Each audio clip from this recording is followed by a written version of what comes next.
வணக்கம் அன்பு நேயர்களே.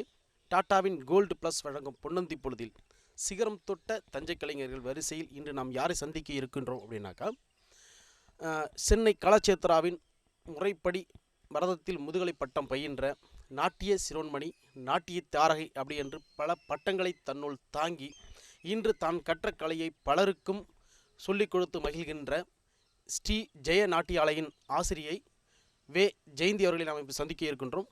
வாருங்கள், அவர்களுடன் ஒரு சந்திப்பு.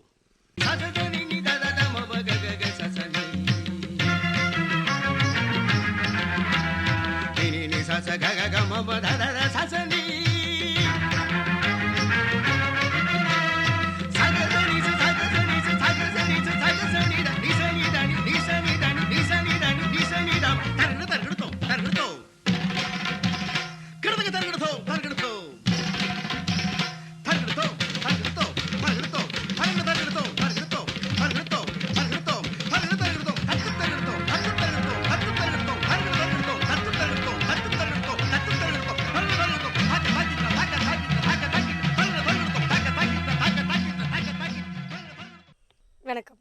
டாட்டாவின் கோல்டு ப்ளஸ் வழங்கும் பொன்னந்தி பொழுது அப்படின்ற ஒரு நிகழ்ச்சியில் சிகரம் தொட்ட தஞ்சை கலைஞர்கள் வரிசையில் உங்களை இன்று சந்திக்க இருக்கின்றோம். ஒவ்வொருவருடைய வாழ்க்கையிலும் ரொம்ப பசுமையான ஒரு நினைவு இருக்கும் அப்படின்னாக்கா அவங்களுடைய இளமை பருவம் தான் இருக்கும். அதாவது ஸ்கூல் டேஸ் பார்த்தீங்களா, அதில் தான் இருக்கும். கண்டிப்பாக அதில் தான் இருக்கும்னு நான் சொல்லுவேன். அப்படியான ஒரு இளமை பருவம் உங்களுக்கு எப்படி அமைந்தது? என்னுடைய இளமை பருவம் அப்படின்னாக்கா, நான் கிண்டர் கார்டன் படித்தது, ஃபஸ்ட் செகண்ட் படித்தது சேகர் ஸ்கூலில்.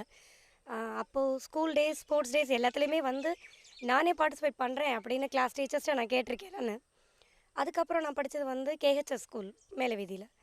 அங்கேயுமே நான் நானாக வாலண்டியராக டீச்சர்ஸ்ட்டை போய் நான் பார்ட்டிசிபேட் பண்ணுறேன் அப்படின்னு கேட்டதுக்கப்புறம் தான் என்னோடய பேரண்ட்ஸ்க்கே இதில் எனக்கு ஆர்வம் இருக்குதுன்னு தெரிய வந்தது. அதாவது இளமை பருவம் அப்படிங்கிறது ரொம்ப இனிமையாக இருந்திருக்கு. அதிலும் உங்களை சிகரம் தொட்ட தஞ்சை கலைஞர் அப்படின்னு சொல்கிறதுல மாற்றமே கிடையாதுன்னு நினைக்கிறேன். அவங்களுடைய இளமை பருவத்தை பற்றி கேட்டாச்சு. அடுத்ததாக பார்த்தீங்கன்னாக்கா, ஒவ்வொரு கலைக்கும் ஆர்வம் எப்படி வருது அப்படிங்கிறத நம்ம கொஞ்சம் தெரிஞ்சாகணும். அதோட அவர்களுடைய பெற்றோர்கள், மேடம் உங்களுடைய பெற்றோர்கள் இந்த இந்த மாதிரியான கலைகள் இருந்தாங்களா?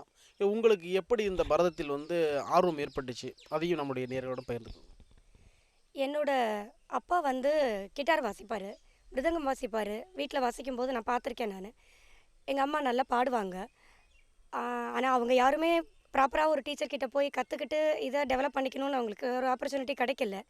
அதனால என்ன சின்ன வயசில் அவங்க டான்ஸ் கிளாஸில் சேர்க்கறதுக்கு அவங்க தான் ரொம்ப இனிஷியேட் எடுத்து கூட்டிகிட்டு வந்தாங்க. இன்ஃபேக்ட் ஒவ்வொரு தடவையும் கிளாஸுக்கு என்னை கூட்டிகிட்டு போயிட்டு வெளியில் வெயிட் பண்ணி எங்கள் அப்பா தான் ரொம்ப ஆர்வமாக என்னை அழைச்சிட்டு வருவார். பேரண்ட்ஸோடைய கைடன்ஸும் அவங்களுடைய இன்ட்ரெஸ்ட்டும் இருக்கிறதுனால தான் என்னால் கற்றுக்க முடிஞ்சுது. இல்லை, இந்த கற்றுக்க முடிந்தது. இந்த பரதத்தில் உங்களுக்கு எப்படி ஆர்வம்? உங்கள் அப்பா கிட்டார் வாசிக்கிறாங்க அப்படின்னு வேறு ஒரு மியூசிக் லைனில் இருந்திருக்கிறாங்க. உங்களுக்கு பரதம் கற்றுக்கணும் அப்படின்னு எப்படி ஆர்வம் வந்தது? சின்ன வயசுலேருந்தே டான்ஸ் பிடிக்கும். நான் சாங்ஸ்க்கெல்லாம் நானே வீட்டில் பர்ஃபார்ம் பண்ணுறதை பார்த்துட்டு அப்பாவே சொன்னாங்க, சரி நீ டான்ஸ் கிளாஸ்க்கு போகிறதுன்னா போ அப்படின்னு சொல்லிட்டு அவராக தான் கொண்டு போய் ஜாயின் பண்ணார். இசை ஆர்வம் அப்படிங்கிறது பேசிக்காகவே அம்மாக்கும் அப்பாவுக்கும் இருந்ததுனால எனக்கும் வந்திருக்கு. அதாவது ஒரு ஒரு கலையில் ஒரு நாட்டம் வரணும் அப்படின்னாக்கா அது அந்த ரத்தத்திலும் ஊறி இருக்குது உங்களுக்கு.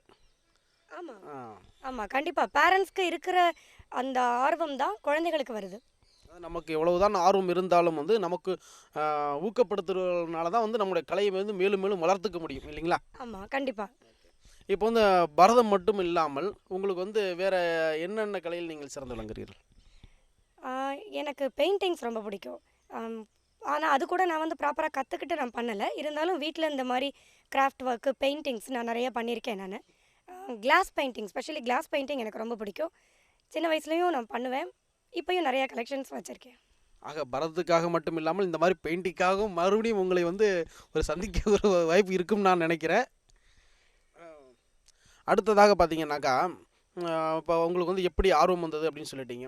இப்போ ஒவ்வொரு வாழ்விலும் மறக்க முடியாது அப்படின்னாக்கா அவங்களுடைய சலங்கை பூஜை மற்றும் அவங்களுடைய முதல் அரங்கேற்றம் இதெல்லாம் இருக்குது இல்லையா? இதெல்லாம் பார்க்குறதுக்கு முன்னாடி உங்களுடைய ஆஸ்தான குரு, நீங்கள் மதிக்கின்ற குரு அப்படின்னு நீங்கள் யாரை சொல்கிறீங்க?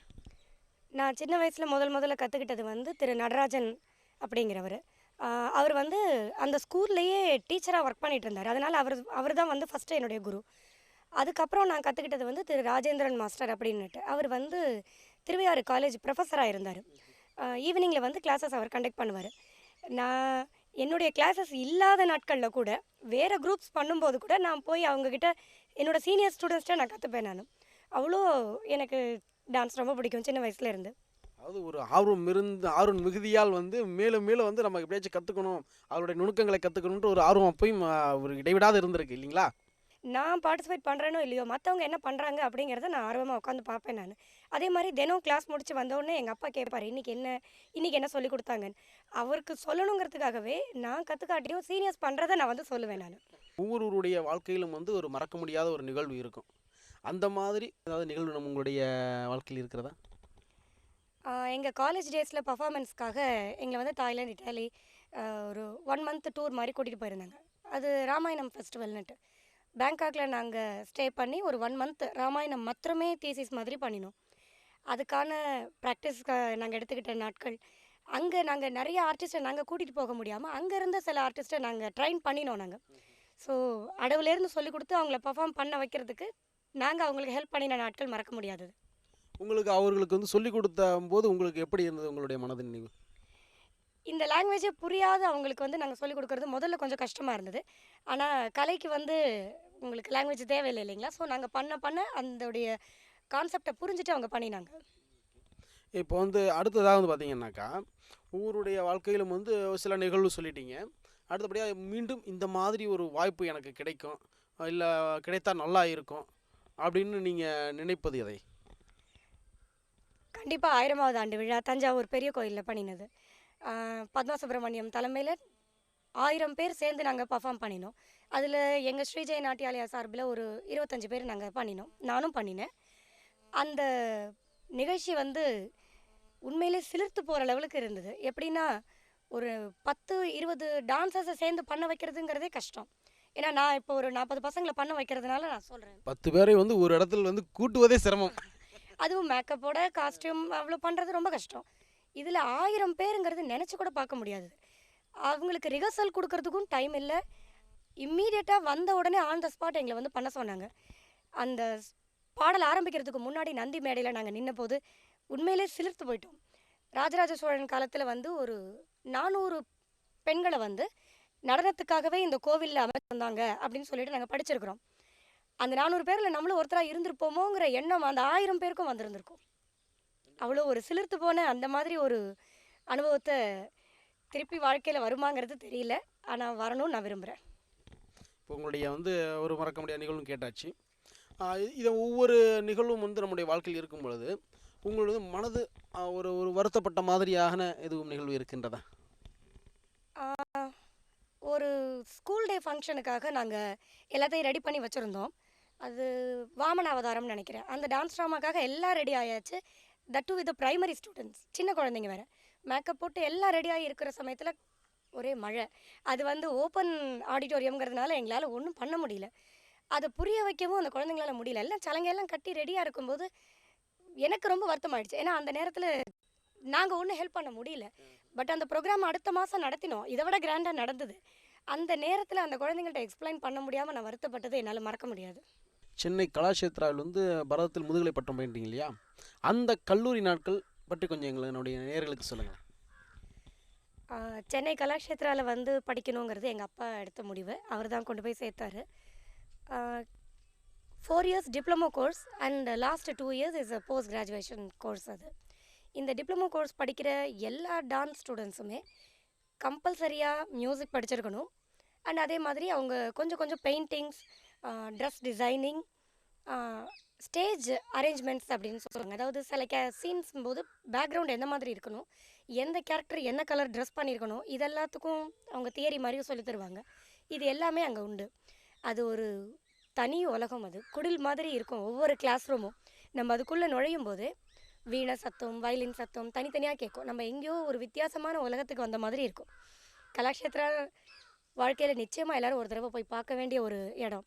அங்கே நான் 4 வருஷம் தங்கி டிப்ளமோவும் படித்து அதுக்கப்புறம் 2 வருஷம் போஸ்ட் கிராஜுவேஷன் ஹாஸ்டல்லையும் தங்கி படித்தேன். அந்த கடைசி 2 வருஷம் எப்படின்னாக்கா நட்டுவாங்கம் கோர்ஸ்ன்னுவாங்க. அதாவது டீச்சர் ட்ரைனிங் அப்படின்னு நம்ம சொல்லுவோம் இல்லையா, அந்த மாதிரி நட்டுவாங்கம் கோர்ஸ்.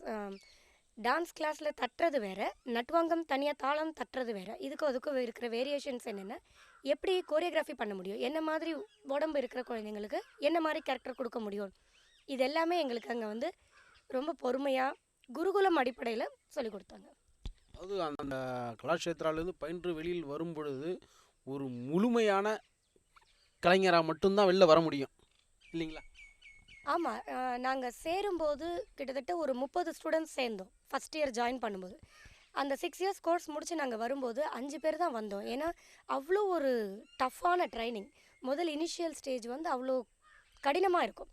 அதில் நம்ம அதெல்லாத்தையும் தாங்கிக்கிட்டு நம்ம கற்றுக்கணுங்கிற ஆர்வத்தோடு முடித்து வெளியில் வர 5 பேருமே நிச்சயமாக பெரிய இன்ஸ்டியூஷன் வைக்கிற லெவலுக்கு வந்துடுவாங்க.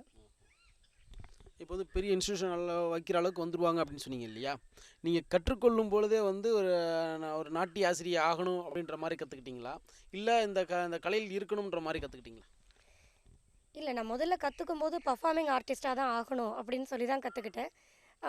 அப்புறம் கொஞ்சம் காலப்போக்கில் நம்ம இதை வந்து நிறைய பேருக்கு சொல்லித்தரணும் அப்படிங்கிற ஆர்வம் எனக்கு வந்தது. அதுக்கு இப்போ தான் ஒரு வாய்ப்பு கிடச்சிருக்கு. என்னுடைய ஸ்டூடெண்ட்ஸ் வந்து இப்போது நான் என்ன நினைக்கிறேனோ செய்கிற லெவலுக்கு இப்போ சீனியர் ஸ்டூடெண்ட்ஸ் வந்துட்டாங்கங்கும்போது சந்தோஷமாக இருக்குது. ஒருவர் வந்து பரதநாட்டியம் கற்றுக்கணும் அப்படின்றது வந்து எந்த ஏஜ்லேருந்து கற்றுக்கிட்டா நல்லாயிருக்கும்னு நீங்கள் நினைக்கிறீங்க? குறைஞ்சது ஒரு ஃபஸ்ட் ஸ்டாண்டர்டாவது இருக்கணும் சார். அதுக்கு சின்ன குழந்தைகளாக இருக்கும்போது அவங்களுக்கு வந்து ஞாபக சக்தி கொஞ்சம் கம்மியாக இருக்கும். அப்புறம் அவங்க கால் வலிக்குது அப்படின்னு சொல்கிறதுக்கான வாய்ப்பும் இருக்குது. ஸோ ஃபஸ்ட் ஸ்டாண்டர்ட்லேருந்து கற்றுக்க ஆரம்பித்தாங்கன்னா அவங்க வந்து ஈஸியாக சலங்க பூஜை பண்ணுற லெவலுக்கு